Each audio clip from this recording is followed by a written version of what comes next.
Ouh, ça c'était risqué. Voici d'autres gens qui ont pris un risque dans leur domaine, pour le bien ou pour le mal. Fritz Haber est un chimiste allemand qui a reçu le prix Nobel pour la fabrication d'engrais. C'était la solution pour avoir les meilleures récoltes. L'agriculture dans l'Europe de l'Est a été sauvée grâce à lui. Mais Haber a aussi développé des produits atroces. Plusieurs années plus tard, une de ses inventions va aider les nazis à développer des chambres à gaz durant la Seconde Guerre mondiale.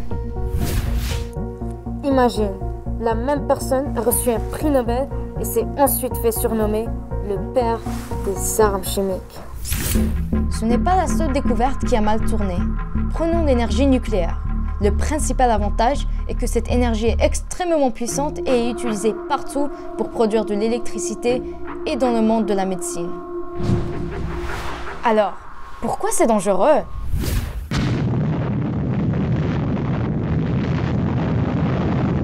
À Tchernobyl en Ukraine, une explosion nucléaire a exposé des gens dans plusieurs pays à la radiation.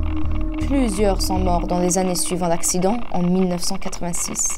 Un nuage de radiation a été libéré dans l'atmosphère. Encore aujourd'hui, la région n'est toujours pas revenue à la normale. On trouve ça parfaitement normal de voyager en avion, mais ça n'a pas toujours été le cas.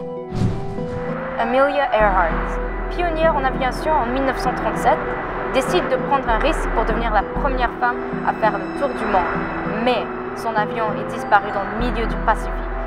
On la cherche encore aujourd'hui. Il y a des gens qui n'ont pas peur de tout risquer. Parfois, c'est pour le bon de l'humanité, mais parfois, c'est pour son propre profit. Le monde est plein de risques et on ne doit pas avoir peur de s'aventurer. Si vous me cherchez, vous saurez où me trouver.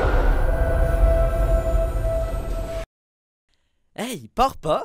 Il y a encore plus de réponses à tes questions sur la chaîne On y va. Puis rendu là, abonne-toi!